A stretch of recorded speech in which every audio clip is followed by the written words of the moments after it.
Dans les années 1200, il y avait un empire du Mali.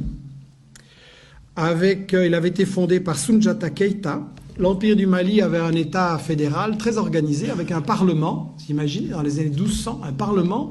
En Europe, on va juste attendre 6 ou 7 siècles pour arriver à cette chose-là. Et l'État était très organisé, avec une armée, avec un système d'enseignement, avec un trésor public. Il organisait l'extraction et la vente de l'or.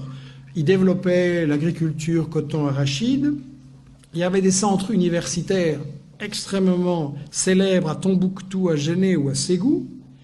Et un des successeurs de Keïta, Boubacar II, 2 siècles avant Christophe Colomb, a lancé 2 expéditions maritimes pour découvrir l'Amérique. Donc, pour des gens qui ne sont jamais entrés dans l'histoire, c'est pas mal. Et en fait, ce qui est intéressant, c'est que donc, il y avait toute une économie en Afrique et au Mali.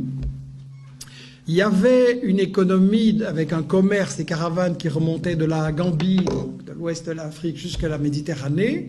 C'était effectivement contrôlé, organisé par les Touaregs. C'était un commerce extrêmement prospère. Et quand le colonisateur français est arrivé là, intéressé par les matières premières, qu'est-ce qu'il a fait?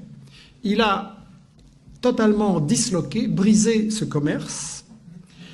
Pour gérer le commerce et l'économie, il a importé des Libanais et des Grecs.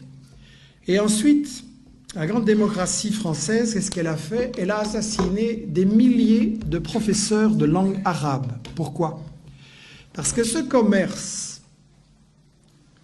entre toutes ces régions et tous ces pays, quand vous faites du commerce, vous avez besoin d'une langue que tout le monde comprend. Aujourd'hui, c'est l'anglais. Vous voulez faire du commerce, c'est l'anglais. Et à ce moment-là, c'était l'arabe.